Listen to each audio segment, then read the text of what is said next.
Alhamdulillah kaum muslimin rahimani wa rahimakumullah.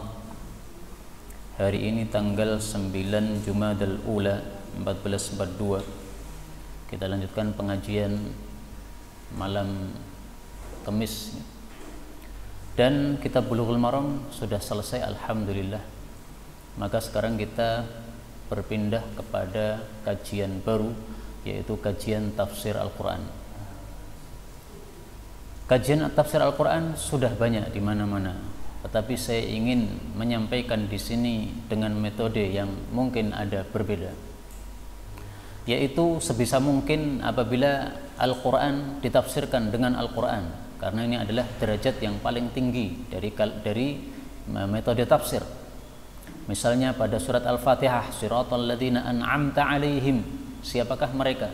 Ternyata sudah ditafsirkan oleh Allah di dalam surat An-Nisa, faulaikal ladzina ma'al ladzina an'ama Allahu 'alaihim minan nabiyyin was-siddiqin wasyuhada was-shalihin. Kemudian martabat yang kedua adalah menafsirkan Quran dengan hadis, kemudian menafsirkan Quran dengan perkataan para sahabat, kemudian menafsirkan Quran dengan perkataan tabi'in. Dan insya Allah setiap pertemuan kita akan membahas satu halaman Al-Quran, insya Allah. Nah, kita sudah dua pertemuan. Pertemuan pertama di Masjid Nur Rahmah, itu tafsir Al-Fatihah. Kemudian yang kedua di Masjid Nur Jamil, ini surat Al-Baqarah ayat 1 sampai ayat 5. Nah, sekarang di masjid ini kita lanjutkan surat Al-Baqarah ayat 6 dan seterusnya. A'udzu billahi minasy syaithanir rajim. Innal ladzina kafaru sawa'un 'alaihim anzartahum am lam tunzirhum la yu'minun. Innal ladzina, sesungguhnya orang-orang yang kafaru, mereka kafir, sawa'un 'alaihim, sama saja terhadap mereka itu. Anzartahum, apakah engkau memberikan ancaman kepada mereka? Am lam tunzirhum, ataukah engkau tidak mengancam mereka? La yu'minun, mereka tidak akan beriman kepada Allah Subhanahu wa ta'ala. Sebelum ditafsirkan, terlebih dahulu saya sampaikan ilmu qiraatnya. A'angzartahum, ini boleh dibaca dengan dua bacaan. Bacaan yang pertama bacaan jelas, a'angzartahum, ini namanya bacaan tahqiq.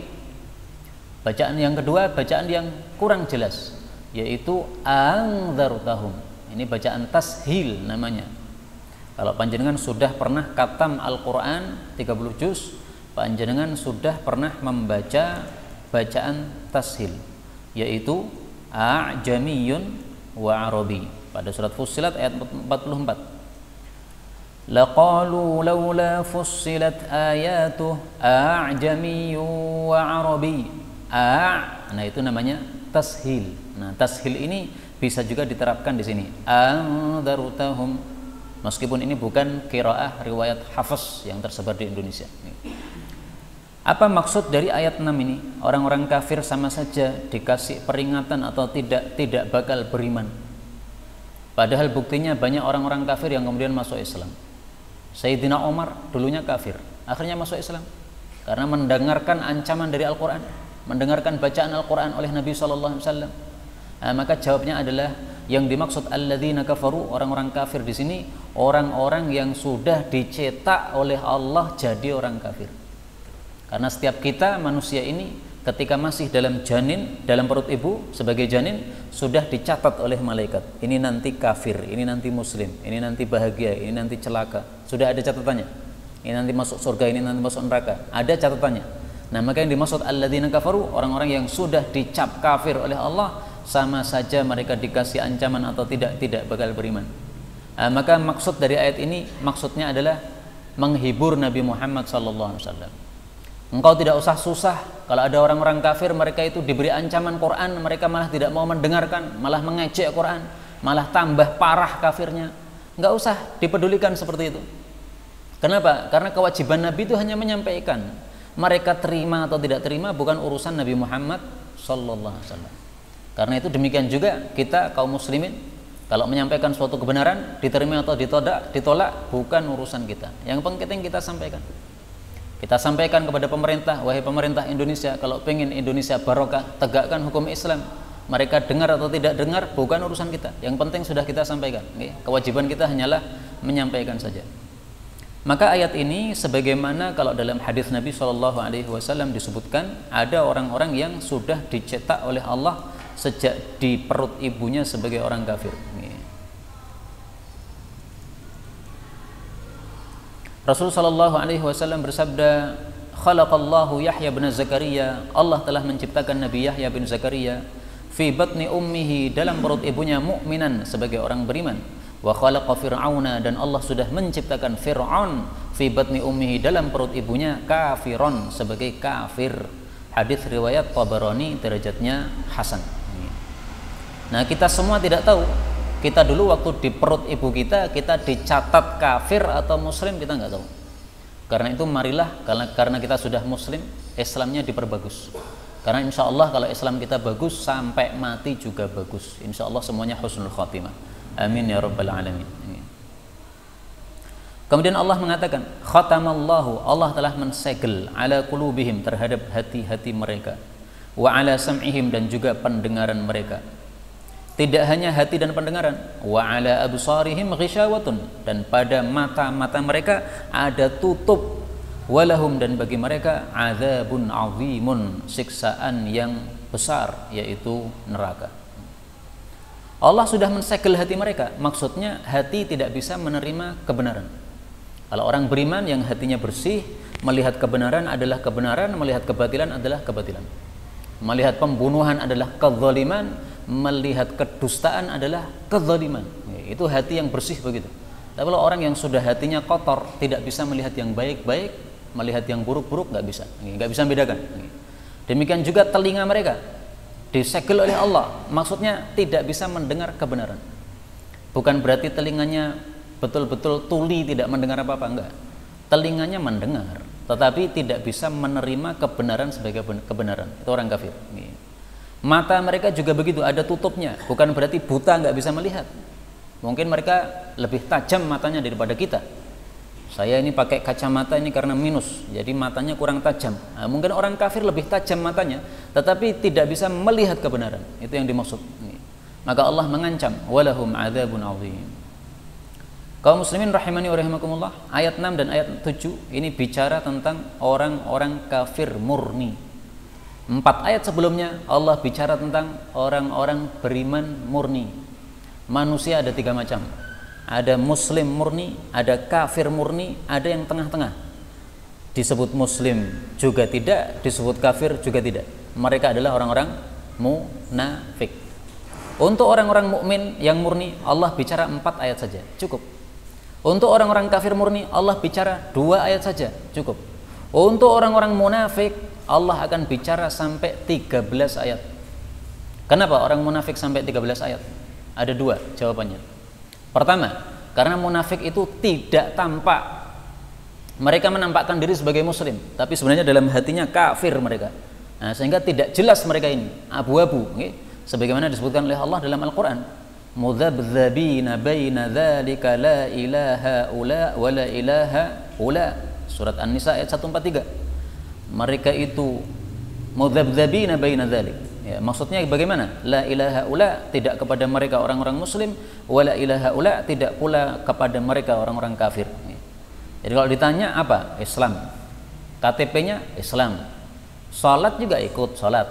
Tapi ternyata memusuhi Islam dan kaum muslimin. Memenjarakan para ulama, memenjarakan para habaib, memusuhi kaum muslimin, memusuhi kebenaran, membela kebatilan, membela kezaliman. Nah, ini mereka adalah orang-orang yang tidak jelas mereka ini. Sebenarnya muslim apa kafir kamu itu? Sebenarnya kalau mengaku muslim, tetapi kenapa cintanya kepada orang-orang kafir? Malah berkomplot dengan orang-orang kafir. Nah, ini maka karena tidak jelasnya mereka, Allah perlu jelaskan dengan ayat yang banyak, sampai 13 ayat. Bahkan dalam Al-Quran, kata Ibnul Qayyim, kalau dikumpulkan semua ayat tentang orang munafik, ada 500-an ayat tentang orang munafik. 500 banyak ini, Pak. Ini menunjukkan pentingnya mempelajari masalah orang-orang munafik supaya kita kenal siapa orang-orang sekitar kita, apakah mereka itu muslim ataukah kafir ataukah munafik. Jawaban yang kedua, kenapa Allah sebutkan sangat banyak tentang orang-orang munafik? karena mereka itu lebih bahaya daripada orang-orang kafir. Orang kafir kan jelas, dia sudah ngambil jarak sama kita karena dia kafir, bawa salib, jelas. Tapi orang munafik ini nyusup pada tubuh kita, ikut sholat jamaah, ikut di masjid, ikut pengajian, tapi ternyata dia sebagai mata-mata misalnya, mencari kesalahan apa yang diucapkan oleh pemateri misalnya. Nah ini mereka tujuannya adalah untuk memusuhi. Karena itulah, karena bahayanya mereka, Allah menyebutkan di dalam Al-Quran, humul aduwu fahdharhum, surat Al-Munafiqun ayat 4. Mereka itulah musuh yang sesungguhnya, ya. Humul aduwu, ini dalam bahasa Arab artinya kalau diterjemahkan dalam bahasa Indonesia, mereka lah musuh sesungguhnya, seolah-olah nggak ada musuh lain selain mereka. Ini kalimat seperti ini ya, humul aduwu tidak sama dengan hum aduwun, nggak sama. Yang pernah belajar bahasa Arab akan paham kalau hum aduwun itu biasa, tapi humul adu, mereka ini musuh yang sesungguhnya, mereka ini bukan yang lain. Fahdharhum, maka waspadailah mereka, qatalahumullah, semoga Allah melaknat mereka. Nah, mari kita pelajari tentang orang-orang munafik dari ayat 8 sampai ayat-ayat setelahnya 13 ayat. Allah mengatakan wa minan nas, dan dari sebagian manusia, may yaqulu, ada orang yang mengatakan amanna billah, kami beriman kepada Allah, wa bil yaumil akhir, dan juga kepada hari akhir, wa ma hum, dan tidaklah mereka bimu'minin, orang-orang yang beriman. Jadi ciri-ciri pertama orang-orang munafik adalah mereka mengaku-ngaku beriman. Kapan mereka mengaku-ngaku beriman? Ketika mereka bertemu dengan orang-orang beriman, sebagaimana disebutkan oleh Allah Subhanahu wa taala pada ayat yang lain. Nah, ini tafsir Quran bil Quran, menafsirkan Quran dengan Al-Quran. Wa idza laqukum qalu amanna wa idza khalau 'addu 'alaikumul anamila minal ghaidh. Wa idza laqukum, kalau mereka berjumpa dengan kalian orang-orang beriman, qalu amanna, mereka mengatakan kami juga beriman, KTP saya juga Islam. Wa idza khalau, tetapi kalau mereka sudah menyepi tidak bersama orang-orang beriman, 'addu 'alaikumul anamil, mereka gigit jari mereka minal ghaidh, karena dongkol terhadap orang-orang beriman. Jadi dalam hati itu ada permusuhan terhadap orang-orang beriman, ada permusuhan terhadap para ulama, ada permusuhan terhadap para habaib yang menyampaikan kebenaran, karena hati mereka sebenarnya memang hati kafir, menampakkan Islam tapi sebenarnya hatinya hati kafir. Maka Allah mengatakan wa ma hum bimu'minin, mereka sebenarnya tidak beriman. Mereka mengatakan iman kepada Allah, kepada hari akhir. Kalau memang iman kepada Allah ya pakai aturan Allah dong. Kalau memang iman kepada Allah, kalau iman kepada hari akhir mestinya takut berbuat dolim, karena orang yang berbuat dolim akan disiksa oleh Allah yang sangat dahsyat di hari akhir. Malah sebagian mereka mengatakan nggak apa-apa saya masuk neraka, nanti malah ketemu artis-artis, ketemu dengan apa, orang-orang terkenal. Nah, itu berarti wama hum bimu'minin, memang nggak beriman mereka sampai menantang neraka itu. Kalau orang beriman dengan hari akhir nggak bakal nantang neraka seperti itu. Allah mengatakan yukhadi'unallaha, mereka menipu kepada Allah, walladzina amanu, juga kepada orang-orang beriman. Wa ma yakhda'una, dan tidaklah mereka menipu illa anfusahum, kecuali kepada diri sendiri.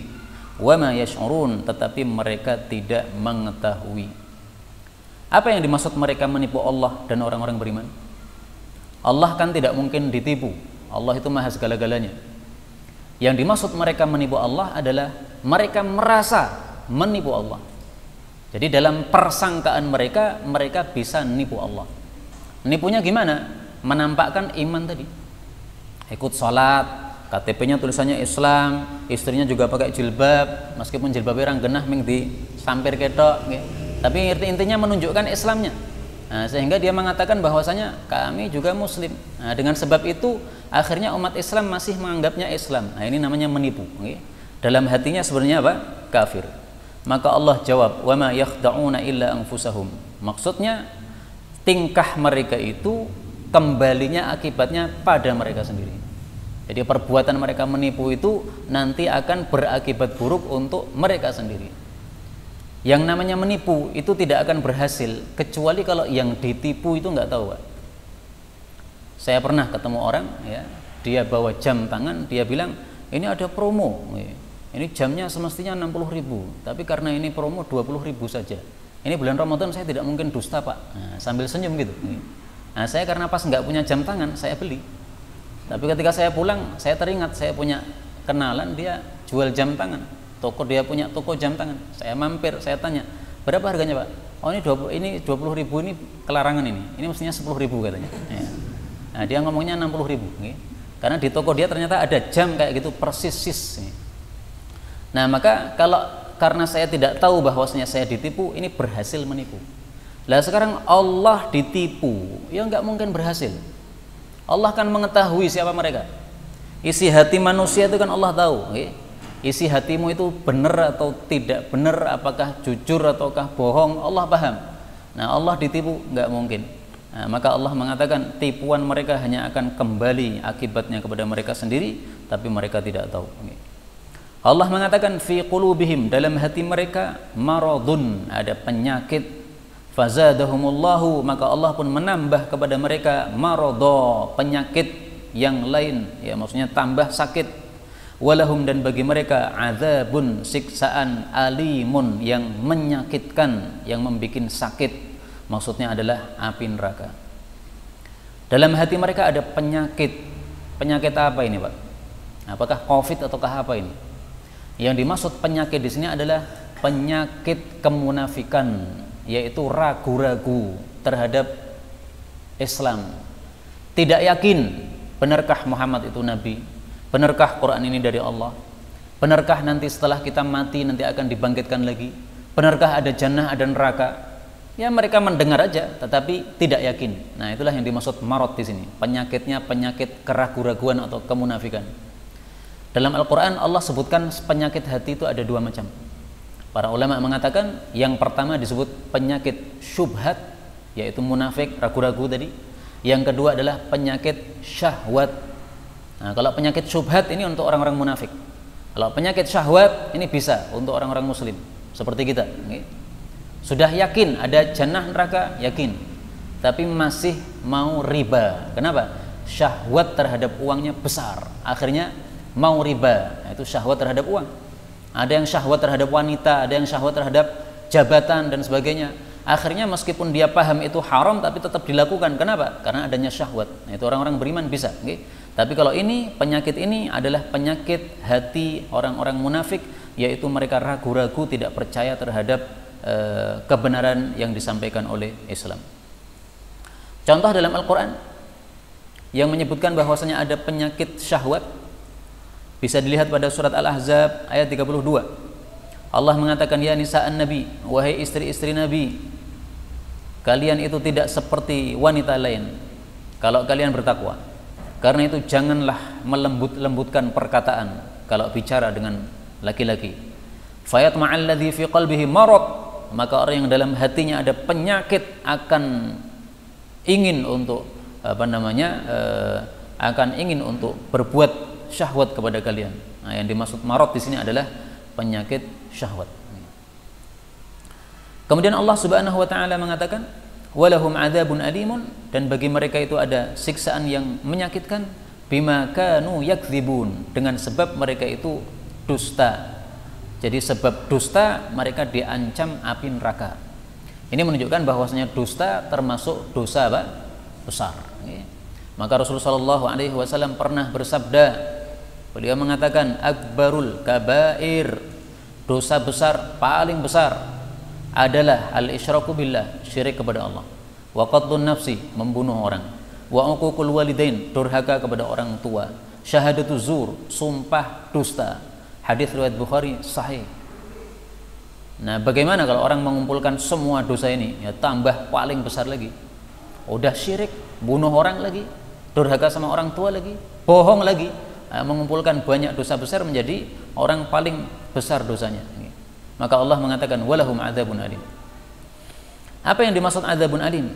Siksaan yang menyakitkan, membuat sakit, yaitu siksaan yang menyebabkan seluruh tubuh mereka sakit sampai hati yang ada di dalam tubuh itu terasa sakit.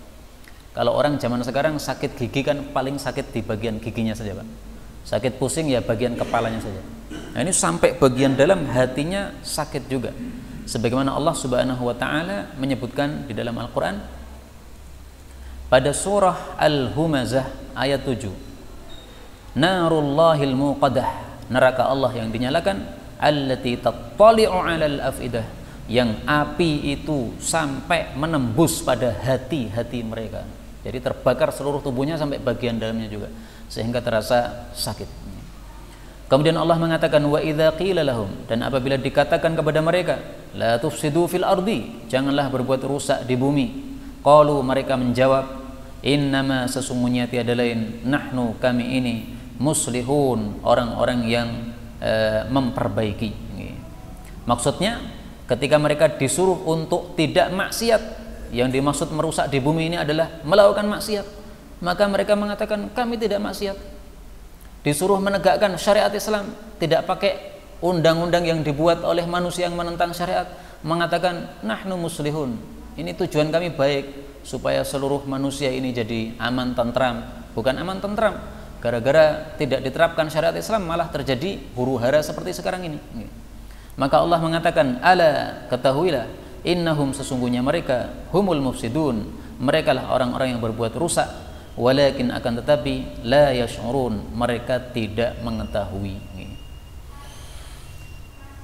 Orang yang berbuat maksiat disebut merusak. Kenapa? Karena sebab kerusakan di atas muka bumi ini sebabnya maksiat.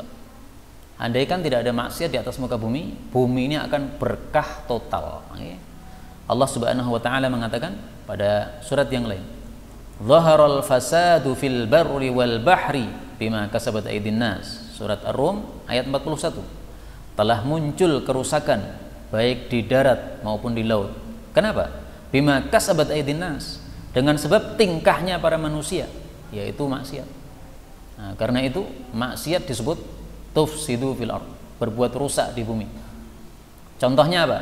Memenjarakan ulama yang tidak salah, membunuh orang yang tidak salah. Ini namanya berbuat rusak seperti ini. Membuat kedustaan, disebarkan hoak. Ini adalah berbuat rusak seperti ini. La tufsidu fil ard.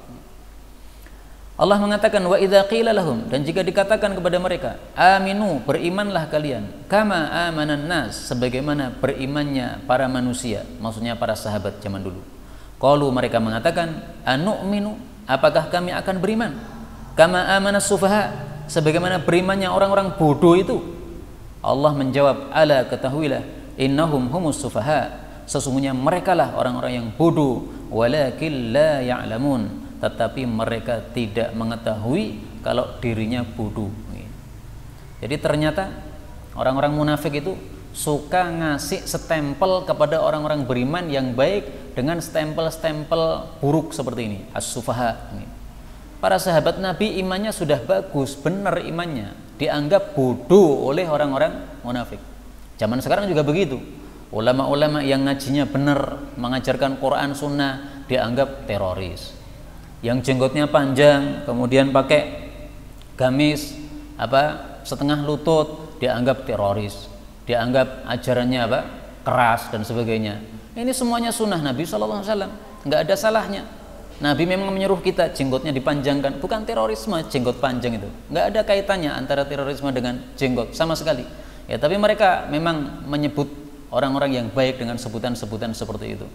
Maka Allah menjawab, mereka itulah sebenarnya yang bodoh, tetapi mereka itu tidak mengetahui. Dulu mereka menuduh orang beriman bodoh, maka Allah jawab, kamu yang bodoh. Nah, sekarang juga begitu. Mereka menuduh orang beriman teroris, sebenarnya mereka yang teroris sebenarnya. Tapi mereka nggak mengetahui dan tidak sadar kalau mereka itu melakukan terorisme.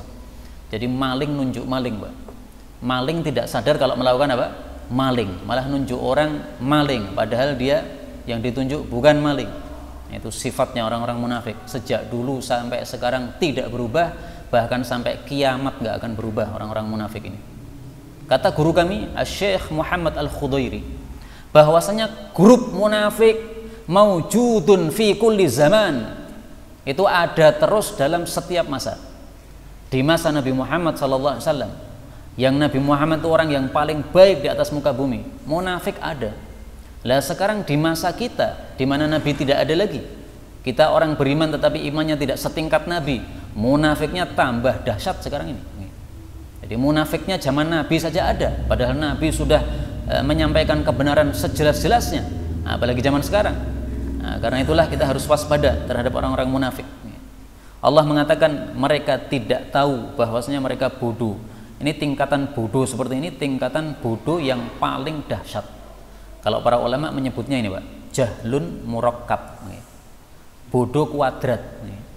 Bodoh kuadrat itu apa? Orang bodoh tidak paham kalau dirinya bodoh. Manusia ada 4. Ada orang yang alim, dia paham kalau dia alim. Nah, sehingga dia perilakunya sesuai ilmunya.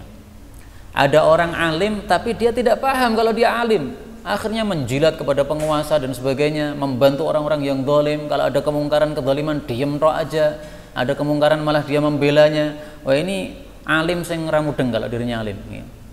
Tapi masih mending. Yang ketiga, ada orang bodoh tapi paham kalau dirinya bodoh, sehingga tidak macam-macam dia. Kalau dia ditanya suatu masalah nggak paham, ya ngomong aja saya nggak paham. Nah, ini orang bodoh yang paham dirinya bodoh, sehingga dia tanya kepada ulama, saya ada masalah, saya nggak mengerti jawabannya, hukumnya bagaimana, tanya kepada ulama. Nah, ini bagus seperti ini.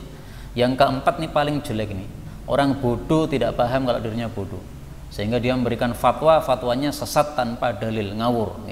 Nah, sehingga mereka adalah disebut jahlun murakkab, bodohnya kuadrat seperti itu.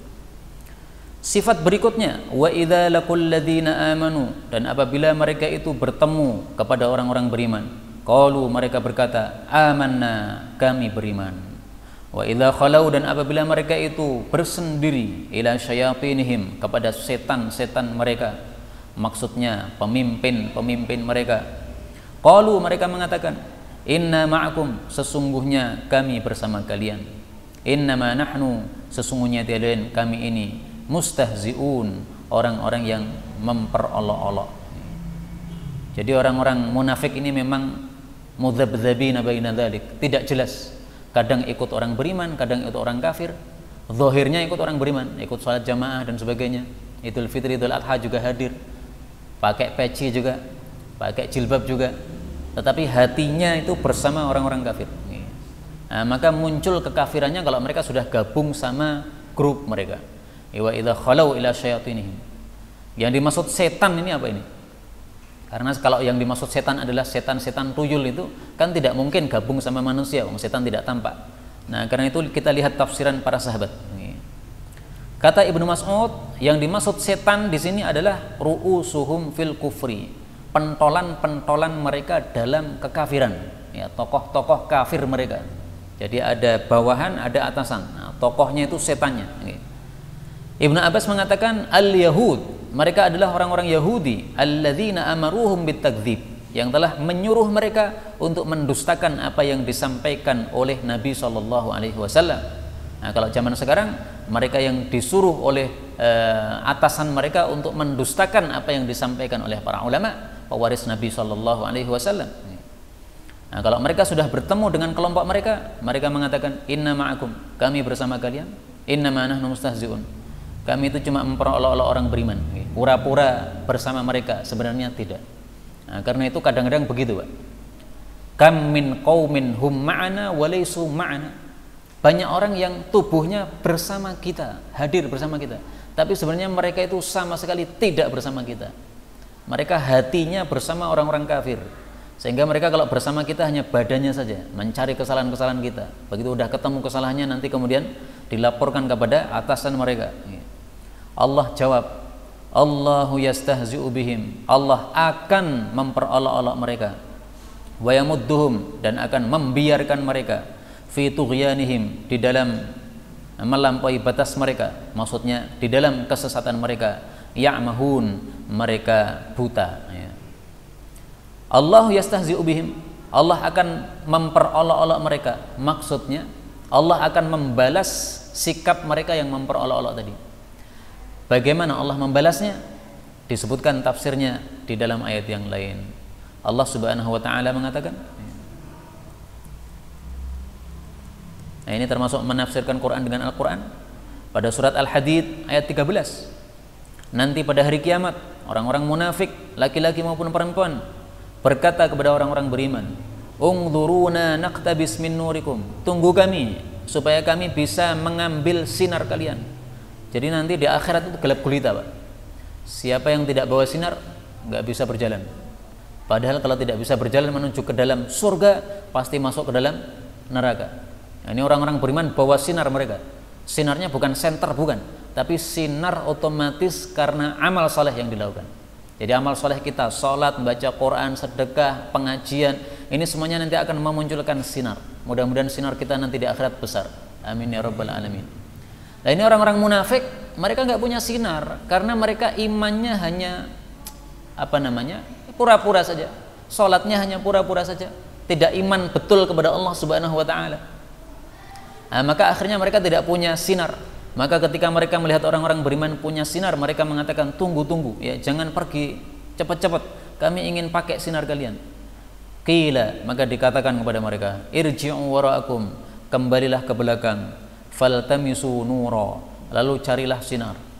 Jadi sinar di belakang sana ada, nggak usah ngejar kami, ya, kami sudah terlampau cepat ke depan, cari di belakang sana ada sinar. Begitu mereka balik ke belakang, Pak, apa yang terjadi? Faduriba bainahum bisuril lahu babun, lalu dibuatlah satu pagar yang ada pintunya. Batinuhu fihi rahmah, di dalamnya penuh dengan rahmat. Wa dhahiruhu min qibalihil adzab, adapun di luarnya ada siksaan-siksaan yang muncul dari situ. Jadi mereka ditipu oleh Allah Subhanahu wa taala, suruh balik ke belakang. Begitu mereka noleh ke belakang, balik ke belakang, langsung kasih pagar pemisah antara mukmin dengan kafir.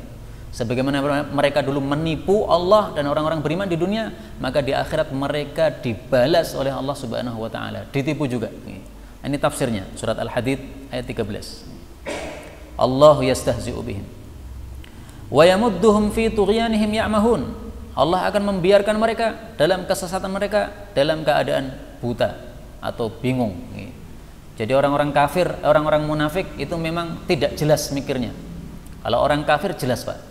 Mereka mikirnya pokoknya Muslim ini jelas salah, yang benar adalah kami. Muslim juga begitu, mikirnya jelas. Muslim itu jelas benar, kafir itu jelas sesat. Kafir itu neraka, mau masuk jannah itu harus Muslim. Mikirnya udah benar, lurus. Nah, orang munafik ini bingung mereka. Yang benar sebenarnya yang mana nih? Ya, Muslim apa kafir? Akhirnya mereka gabung dua-duanya, menampakkan kepada Islam sebagai Muslim, tapi ketika sudah gabung sama orang-orang kafir, mereka mengatakan kami bersama kalian. Kami grup kalian. Allah Subhanahu wa taala mengatakan, ulaika, mereka itu, alladzina, orang-orang yang ishtarau, mereka telah membeli ad-dhalalata, kesesatan, bil huda, dengan petunjuk. Fama rabihat, maka tidaklah beruntung, tijaratuhum, perdagangan mereka, wa ma kanu muhtadin, dan tidaklah mereka mendapatkan petunjuk. Yang dimaksud membeli kesesatan dengan petunjuk, maksudnya adalah mereka memilih mengambil kesesatan dan meninggalkan petunjuk. Mereka kan bersama orang-orang beriman, bersama Nabi juga. Kalau pengajian begini juga hadir, sehingga mereka mendengar kebenaran-kebenaran disampaikan. Tapi kebenaran itu tidak diikuti. Mereka malah mengikuti kesesatan. Itu yang dimaksud ishtaru dhalalata bil huda. Mereka pilih kesesatan, meninggalkan petunjuk. Sebagaimana disebutkan dalam ayat yang lain, Allah Subhanahu wa taala mengatakan, fastahabbul kufra 'alal iman wa amma thamud, adapun orang-orang kaum Thamud, fahadainahum, kami sudah berikan petunjuk kepada mereka, fastahabbul ama, mereka memilih buta, 'alal huda, daripada petunjuk. Demikian juga Allah Subhanahu wa taala mengatakan pada surat yang lain, surat At-Taubah ayat 23, ya ayyuhalladzina amanu, wahai orang-orang yang beriman, la tattakhidhu aba'akum wa ikhwanakum awliya, jangan jadikan bapakmu atau saudaramu sebagai wali atau kekasih. Ini istahabbul kufra 'alal iman, kalau mereka itu lebih memilih kafir daripada iman. Nah, maka orang-orang munafik juga begitu. Mereka mendengar petunjuk, tetapi mereka tidak mau mengikuti petunjuk. Mereka memilih mengikuti kesesatan. Maka Allah menyebutnya dengan ishtarawud dhalalata bil huda, ya, membeli kesesatan dengan petunjuk. Maka Allah katakan, fama rabihat tijaratuhum, perdagangan mereka tidak beruntung. Perdagangan apa? Ya tadi, memilih kesesatan itu adalah dianggap sebagai tijarah, perdagangan. Karena orang berdagang itu dia melepaskan uang mendapatkan barang, atau melepaskan barang mendapatkan uang. Lah mereka itu melepaskan petunjuk malah mengambil kesesatan. Semestinya yang dilepas itu adalah kesesatannya, bukan petunjuknya. Karena itulah setiap pengajian seperti ini selalu saya memulai dengan doa, supaya kita minta kepada Allah Subhanahu wa taala diberi ilmu yang bermanfaat. Karena kalau ilmu tidak bermanfaat, kayak orang-orang munafik. Telinganya mendengar petunjuk, tapi hanya lewat saja, habis itu lenyap. Disampaikan berapapun ayat nggak dipakai. Disampaikan berapapun hadis Nabi SAW nggak ada gunanya. Hanya masuk telinga kanan, keluar telinga kiri. Orang-orang munafik. Nah, kita minta kepada Allah Subhanahu wa taala ilmu yang bermanfaat, karena ilmu yang bermanfaat itulah yang akan mendapatkan manfaat di akhirat kelak. Wallahu taala alam bissawab. Walhamdulillahirabbil alamin. Benarnya dari Allah, dan apabila ada salahnya fa astaghfirullahal azim li wa lakum.